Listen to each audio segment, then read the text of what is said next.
Guys, एक ऐसा मंदिर जिसे टेररिस्टों ने 17 से ज्यादा बार लूटा, लेकिन आज भी यह मंदिर अपनी संस्कृति और सभ्यता के साथ आज भी बरकरार है। हाँ जी गाइस, जिसे हम जगन्नाथ मंदिर के नाम से जानते हैं, जो भारत के ओडिशा राज्य तटवर्ती शहर पुरी में स्थित है। और गाइस, इस मंदिर को 4 धामों में से एक माना जाता है। इस मंदिर में भगवान विष्णु के अवतार श्री कृष्ण, उनके बड़े भ्राता बलभद्र और भागिनी सुभद्रा के साथ सुसज्जित रूप से विराजमान है। और गाइस, माना ऐसा जाता है यहाँ पर साइंस नाम का वर्ड काम ही नहीं करता। गाइस, मैं ऐसा इसलिए कह रहा हूँ क्योंकि जगन्नाथ मंदिर का जो झंडा है, जो हवा के अपोजिट डायरेक्शन में मूव करता है। और यही नहीं, इस मंदिर की कभी शैडो ही नहीं बनती।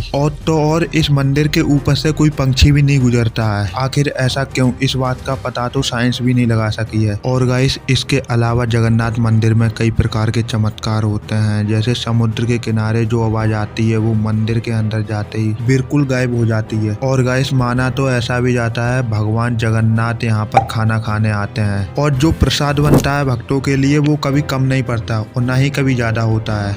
और गाइस, यहाँ पर प्रसाद बनाने की विधि भी बिल्कुल अलग है। प्राचीन तरीके से मिट्टी के बर्तनों में खाना बनाया जाता है, जिसमें एक के ऊपर एक बर्तन लगा दिए जाते हैं। गाइस, हैरानी की बात तो यह है, जो सबसे ऊपर का बर्तन है उसका खाना सबसे पहले बनता है, फिर उसके बाद दूसरे वाले बर्तन का, सबसे लास्ट में जो भट्टी पे रखा होता है उस वाले बर्तन का खाना बनता है। साइंस के हिसाब से तो सबसे नीचे वाले का सबसे पहले बनना चाहिए था और ऊपर वाले का सबसे लास्ट में। खैर छोड़ो गाइस, इस मंदिर के चलते हैं अब इतिहास में कि कैसे बना ये मंदिर। एक बार भगवान श्री कृष्ण एक पेड़ के नीचे लेटे होते हैं, तभी एक शिकारी हिरन समझकर अपना तीर कमान से छोड़ देता है और वो तीर आकर भगवान श्री कृष्ण के पैर में आके लगता है, जिसकी वजह से भगवान श्री कृष्ण अपने शरीर को त्याग कर अपने परम धाम चले जाते हैं। ये बात अर्जुन और भक्तों को पता लगते ही वो लोग शरीर का अंतिम संस्कार कर देते हैं। उसके बाद भी एक चीज नष्ट नहीं होती, वो था भगवान श्री कृष्ण का हृदय यानी दिल, जिसको लकड़ी के लट्ठे पर रखकर नदी में बहा देते हैं। जिसके बाद भगवान विष्णु राजा इंद्रव्यूम के सपने में आकर कहते हैं कि जाओ नदी के किनारे, मैं मिलूंगा तुम्हें। वैसे ही सपने के अकॉर्डिंग राजा इंद्रव्यूम नदी के पास जाकर नदी में स्नान करते हैं। तभी नदी में चमकती हुई एक चीज दिखाई पड़ती है, जिसको लेकर राजा इंद्रव्यूम राजमहल आ जाते हैं, जिसको गाइस ब्रह्म पदार्थ कहा जाता है। जिसके बाद भगवान विष्णु राजा इंद्रव्यूम के सपने में दोबारा आते हैं और कहते हैं मंदिर बनाने को। जिसके बाद राजा बड़े से बड़े काश्तकारों को बुलाकर मंदिर बनाने को कहते हैं, लेकिन उस लकड़ी पर किसी भी काश्तकार का औजार काम नहीं कर रहा था और सभी काश्तकार विफल होकर लौट जाते हैं। तभी एक काश्तकार आता है और कहता है कि मैं मंदिर बना दूंगा, लेकिन मेरी एक शर्त है।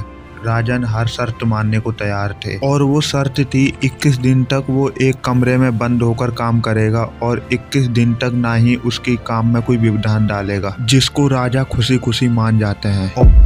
जिसके बाद भगवान विश्वकर्मा अपना काम करने लगते हैं और फिर काम करते करते कई दिन बीत जाते हैं, जिसके बाद उस कमरे से आवाज आना भी बंद हो जाती है। जिसके बाद राजा से कहकर रानी द्वार खुलवा लेती हैं। जब वो द्वार खुलता है तो वहाँ पर कोई भी काश्तकार मौजूद नहीं था। थी तो केवल 3 मूर्ति, जो थी भगवान श्री कृष्ण की, उनके बड़े भ्राता बलभद्र और भागिनी सुभद्रा की, और उस मूर्ति में ही लगा हुआ था भगवान श्री कृष्ण का दिल यानी ब्रह्म पदार्थ। आगे की स्टोरी जानने के लिए चैनल को दीजिए सब्सक्राइब। जल्दी अपनी सेकंड वीडियो आने वाली है, तब तक के लिए बाय बाय।